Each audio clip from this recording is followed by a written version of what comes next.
diversity, abundance. I'm already seeing some looks that look like this because with the English background, some of you, you're so used to grass lawns and trees that are equidistant one from the other, and the left side equals the right side. And it's so terrible what I'm saying. You mean you can allow a few pests to be around? But there it is. We will have to look at all this. We have to look at the biomass. We have to look at the water storage. We have to look at the soil structure. It doesn't matter whether you're on a big farm or a small place. Your plants need, what do plants need? Soil, water, Air, sun, water, sunlight, sunlight, yes. A few basic things. And then they'll try to thrive and get things from here and there. Okay. So that is what they need. And depending on what proportion they need, that's what you need to provide. Alright? You need to take care of the plant, you need to take care of the soil the plant lives in, and you've got to have a look and see whether they have access to sunlight. Already you can see some of the major faults. I have this lovely plant. I keep it in my room. Alright? The room has only one tiny window when you look at the photograph. That's not going to work. So again, it is the garden. Alright? Anything goes wrong, blame the garden. This is quite recent. Dr. Elaine Ingham. And those of you who, this is anybody who does horticulture knows this. This is actually quite recent. It's become a big movement because in the commercial gardening, especially the American Great Plains, where they thought, oh, this is rich, we'll plow everything and plant. And over time, they've lost the soil flora and fauna. And it's by looking at it, and it's not chemical fertilizers, it's not NPK, magnesium, whatever. It is looking at the relationship between what the plant can get out of the soil depends on this thing is in there. And what she has studied and found is that there are two major things. Bacteria, tiny little thingies, and then fungi, mycelia, and all that, alright? And from there, other things eat these things. And from there, they interact with the roots of the plants. In other words, there is a big butter trade going on underneath. Alright? They help each other. You give me sugars, I'll give you what you need. And they discover some of this spread of fungal growth, alright? What we sometimes call mycorrhiza, alright? Actually spreads for miles. And so much so they communicate until plants actually can get what they want if you allow them and not interrupt. And that's why we have Nordic gardening and all that coming in. There is a lot of science in the old folks, old wives' tales. Now this is something that's quite interesting. Those of you who do permaculture, plant succession. We do that when we try to conserve and preserve the mangrove swamps by the side of the sea, like in Point Cheah, the area. We notice it happens. Anytime you clear the ground, and that's why I tell some home gardeners, they love to weed.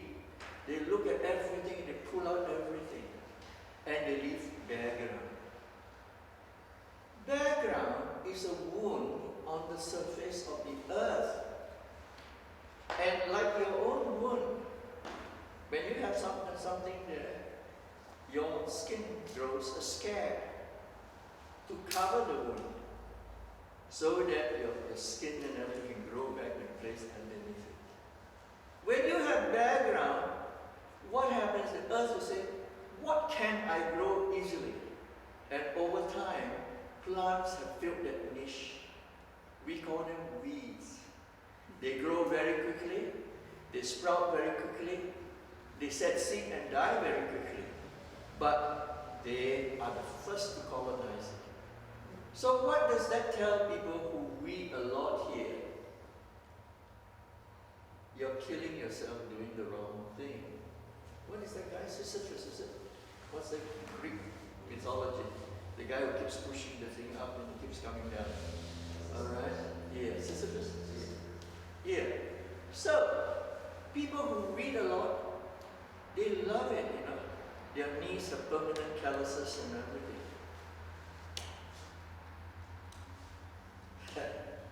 And so some of you, I have a friend who came to my garden and had a look, and says, Ben, this is amazing. You've got the best collection of weeds. So, weeds give you small plants. Small plants give you bigger plants. Bigger plants give you small trees, and bigger trees, and huge giants in the forest. Alright? We think that's it. I'm going to tell you a little secret. You go to a community garden. How many of you are about the community garden? Okay, right, good. How many community gardens, when you see the people helping out, where do they rush to? Vegetable beds or the fruit trees? Vegetable beds. And they make compost by the ton, you know? How many of you who work in those community gardens with fruit trees, how many of the fruit trees sometimes all of a sudden wilt and die? Anything from fire blight to all kinds of fungal diseases to typhoid.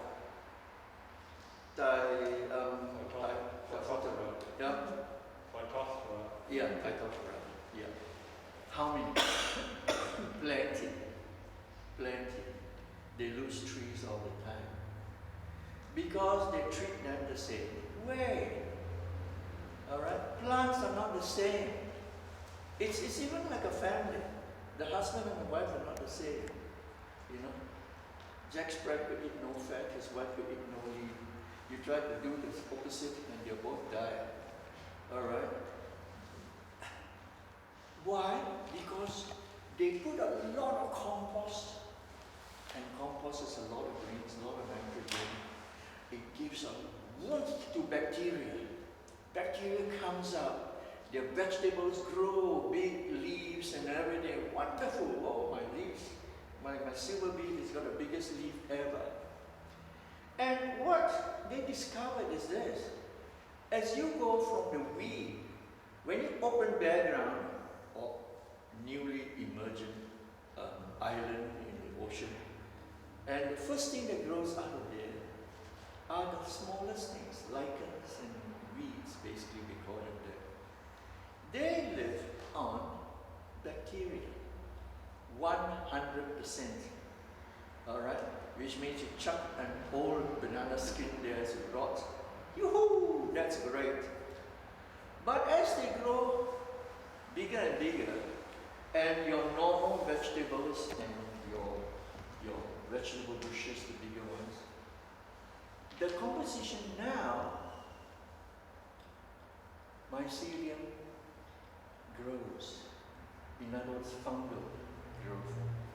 Alright? Until when you come to a normal vegetable garden with bushes and everything, it's almost like 60% bacteria and 40% mycorrhiza. From there you keep going. Fruit trees, those apples and all, 80% mycorrhiza and only 20% bacteria. And when you go to those in the bush with all those big trees, 100% mycorrhiza. Alright? So, what it means is, as we grow different things, we have to look at the balance. So all those are telling compost, compost, compost. It's okay if you grow vegetables. Otherwise, you're killing your trees. So we always say compost and all that nice, lovely things that come up from the rear end of a cow. All right, they go for the vegetables. And trees love wood because fungi deteriorate the wood and mushrooms grow. All right. So you have to know the balance there. So depending on what you grow, you have to look at the browns and your greens. If it's only greens, a lot of bacteria, a lot of nitrogen. If they're mainly browns, more on the potassium. 3 years ago, Anne and I moved to Gleneden. It was about September. And our very good friend, actually we don't own the land, she owns the land. And she knows I love gardening, we love. And she says, I've got this piece of land in the back there. And what do you think? Shall we start something there and get some output out from it? And as this garden shows, this is from the top looking down. It slopes down. It's about I would estimate just slightly less than half an acre. It's got 2 old plum trees here, a row of 6 feijoa trees, and then there's a fence, and then there's bush at the side. And somebody, a long time ago, planted 2 citrus, a mandarin, she doesn't even know what it is, and a navel orange, and they all lean like that with a stick, because there's a bit of prevailing wind. And then there's one tiny persimmon there. And that's what it looked like. And I said, good, let me think about it. Because, like I said, until my age now, I've never really started a big area like this. Okay? And I called friends from the gardening clubs, tree grotters, who come and have a look. One guy came, he was a landscape designer, he had a look there.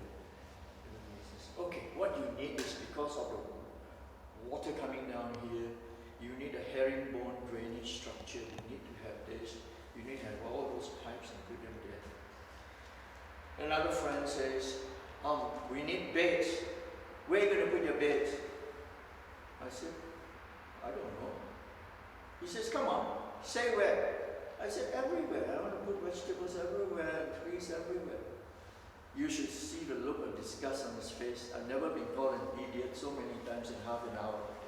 All right? And finally, he couldn't stand it anymore. He says, if I were you, I'll have a bed here, 1 meter wide, 20 meters long there, and it's going to be dead. Now, if you put one here, what are you going to put in it? Then I went, a bit of broccoli, a bit of kale, a bit of this. You should see the disgust on his face because he expects me to say, this bed is lettuce, that bed is parsnip, that bed is what. And as you can see, this is why people have so many different ideas here. That's where we started. All right? There is a row of grapes here, and you see that mound there. When we first look at it, it's about this high and about that big. And we thought, wow, somebody's old vegetable bed. Then when Anne and her friend started pulling them out, no, it wasn't a vegetable bed. It had everything there from old carpets to glass to tarpaulins, everything. I think they had 20 old bags of things to take away. Sorry? Kaikui and everything else. It was a rubbish dump. And so there were also a few old trees and branches, so we got trying to cut down some of them. And I said, oh, okay, what am I going to do? So I said, aha, a hugelkultur day. All right, for those of you who don't know, apparently it's an old German method. When they're in the hills, they cut down trees. What are they going to do with those trees? Not much soil. So they just dump some soil over the trees and plant on them. And they called it hugel, which means a mound, and for growing things. And so, while they are doing that, I was digging 1.5 spade deep a furrow. And I don't like straight lines. Nature never made straight lines. Nature never had rectangles. Don't forget that. So I made a curved banana-shaped thing round the navel orange tree, and we laid those logs there, and then we put tree mulch, and then we put more branches, and we did all that, and the last bit was a few barrel loads of earth. All right, and then we started planting. This method was popularized by a guy called Cheah. He lives up on a rocky hill, would you believe, in Austria. All right, and people go there and pay like a pilgrimage to go and see how he does things up a hill. All right, and they've got rocks and they've got wood. That's all, and he dumped in very little soil, and he made the whole thing into a paradise of that. He's basically retired. His son does that, and people climb up the place just to see how it's done. So there it is, the hugelkultur bed. The idea is that as the logs rot, they become like a sponge, so they collect water. When you need water, the tree roots go down and collect the water. So it's a good way to stop surface runoff. It's a good way, and usually at the front you dig a little furrow, so you got a swale and a what. And nature likes that. High and low and all that, and water flows that way. I would say this is quite successful. We built it up to about this high. They've sunk it down here, which means there's a lot of rock underneath. We need to build it up again, but hey, it's been 2 years. That's pretty good. It will sink, and of course, if you have a place with a lot of trees, you just keep adding